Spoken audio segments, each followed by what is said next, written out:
Tsunami की विशेषताएं।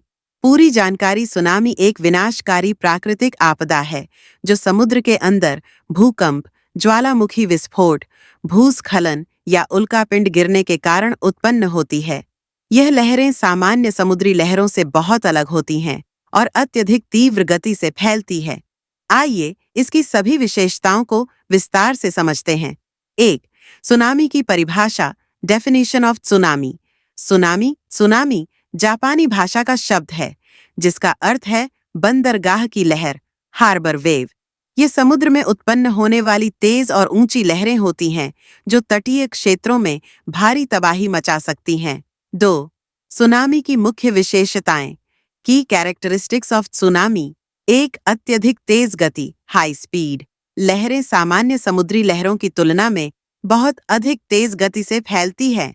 ये 800 से 1000 किलोमीटर प्रति घंटा की गति तक पहुंच सकती है, जो कि एक जेट हवाई जहाज की स्पीड के बराबर होती है। गहरे समुद्र में यह तेज होती है, लेकिन तट के पास आते ही धीमी हो जाती है और ऊंची उठने लगती है। 2. लहरों की अत्यधिक ऊंचाई। Wave height and length. गहरे समुद्र में सुनामी की ऊंचाई केवल 1 मीटर 3 फीट या उससे कम हो सकती है, इसलिए यह नाविकों को महसूस नहीं होती। जैसे ही यह किनारे के पास आती है, इसकी ऊंचाई बढ़कर 10 से 100 फीट 30 मीटर तक हो सकती है। कुछ मामलों में यह 500 फीट 150 मीटर से भी ऊंची हो सकती है। उदाहरण 2004 हिंद महासागर सुनामी में लहरों की ऊंचाई 30 मीटर 100 फीट तक थी।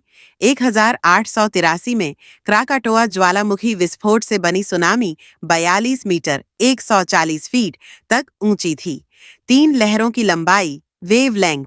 सामान्य समुद्री लहरों की लंबाई 30 से 100 मीटर होती है, लेकिन सुनामी की लहरें 100 से 500 किलोमीटर लंबी हो सकती हैं। यह लहरें एक दूसरे से बहुत दूर दूर होती हैं, इसलिए जब तक वे तट पर पहुंचती हैं, तब तक इनकी ऊंचाई बहुत अधिक बढ़ जाती है। 4. लहरों की लगातार आवृत्ति। Multiple waves phenomenon. सुनामी एक लहर नहीं होती, बल्कि यह एक के बाद एक कई बड़ी लहरों का समूह होती है। अक्सर पहली लहर के बाद 10 से 30 मिनट के अंतराल पर और भी बड़ी लहरें आ सकती हैं। सबसे पहली लहर हमेशा सबसे खतरनाक नहीं होती। कभी-कभी दूसरी या तीसरी लहर सबसे अधिक विनाशकारी होती है। 5. पानी का अचानक पीछे हटना। Water recession before tsunami. Tsunami से पहले समुद्र का पानी अचानक पीछे हट जाता है, जिससे समुद्र की तलहटी दिखने लगती है।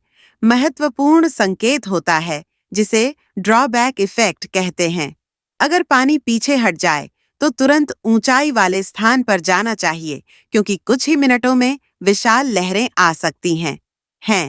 6. सीमित पूर्वानुमान क्षमता। Difficult to predict. सुनामी का सही समय और ऊंचाई पूर्वानुमान लगाना बहुत मुश्किल होता है।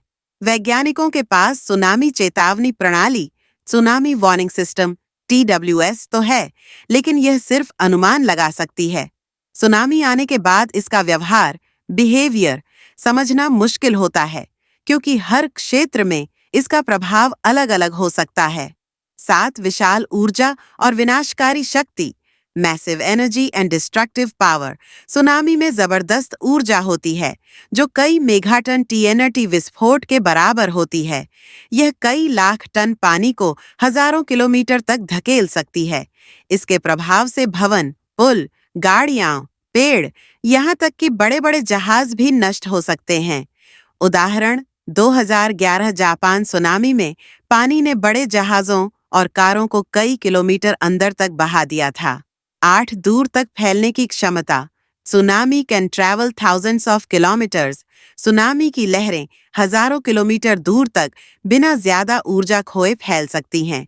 यह पूरे महासागर को पार कर सकती हैं और एक देश से दूसरे देश तक पहुंच सकती है।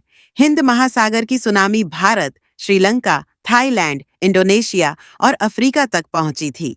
उदाहरण 2004 की सुनामी इंडोनेशिया से शुरू हुई और 10 घंटे में भारत और अफ्रीका तक पहुंच गई। 9. विशेष रूप से तटीय क्षेत्रों के लिए खतरनाक।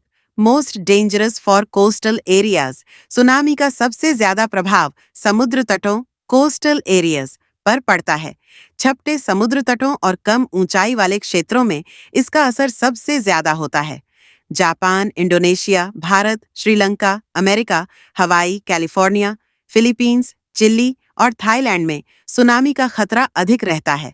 निष्कर्ष कंक्लूजन, सुनामी एक अत्यधिक विनाशकारी प्राकृतिक आपदा है जिसकी लहरें बहुत तेज गति से चलती हैं, ऊंचाई में बहुत अधिक बढ़ सकती हैं और हजारों किलोमीटर तक फैल सकती हैं। हालांकि अगर समय पर चेतावनी मिल जाए और लोग सतर्क रहें, तो इससे होने वाले जान माल के नुकसान को कम किया जा सकता है।